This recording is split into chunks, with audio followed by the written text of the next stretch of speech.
இந்த புதிய நாளிலே ஆண்டவராகிய இயேசு கிறிஸ்துவின் நாமத்தினாலே உங்களை வாழ்த்துகிறோம்.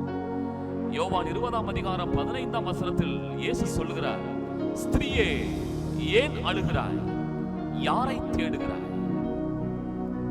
அருமையானவர்களே, உங்கள் வேதனையின் பகுதிகளிலே, உங்கள் சூழ்நிலையின் மத்தியிலே நீங்கள் கண்ணீர் வடித்து வடித்து அழுது அழுது என் கண்ணீரே வற்றி போய்விட்டது, அப்படிப்பட்ட சூழ்நிலையில் இருக்கிறேன் என்று இந்த காலை வேளையிலே வேதனையோடு அமர்ந்திருக்கிற எனக்கு அருமையான சகோதரனே, சகோதரியே, ஆண்டவர் உன்னை பார்த்து கேட்கிறார், ஏன் அழுகிறாய்?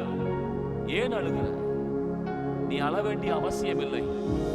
நீங்கள் கேட்கலாம், என் வாழ்க்கையில் தேவன் இருக்கிறாரா? எங்க சூழ்நிலையிலே, இந்த வியாதியின் படுக்கையிலே, இந்த தொழிலே காணப்படுகிற இந்த போராட்டத்திலே, இந்த ஊழியத்தில் காணப்படுகிற நெருக்கத்திலே தேவன் இருக்கிறாரா என்கிற சூழ்நிலையை போல உங்க வாழ்க்கையில் இன்றைக்கு உணர்ந்து கொண்டிருக்கலாம்.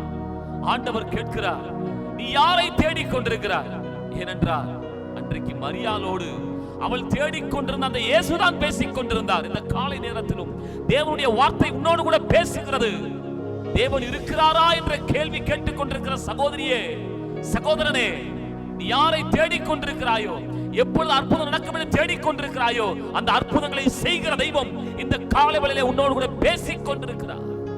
அவர் உன் கண்ணீரை துடைப்பார், உன் சூழ்நிலையை மாற்றுவார். அன்றைக்கு மரியாளை அவர் சந்தித்து அவள் கண்ணீரை துடைத்து அவள் தேடின இயேசுவே அவளோடு பேசி அவளை ஆறுதல் படுத்தினது உண்மையானார். அதே ஆண்டவர் இந்த காலையிலே உன் சூழ்நிலையை மாற்றி உன் கண்ணீரை துடைப்பார். இந்த வார்த்தையை நம்புவோம். இந்த வார்த்தையுடைய கர்த்தர் நம்மை ஆசீர்வதிப்பாராக.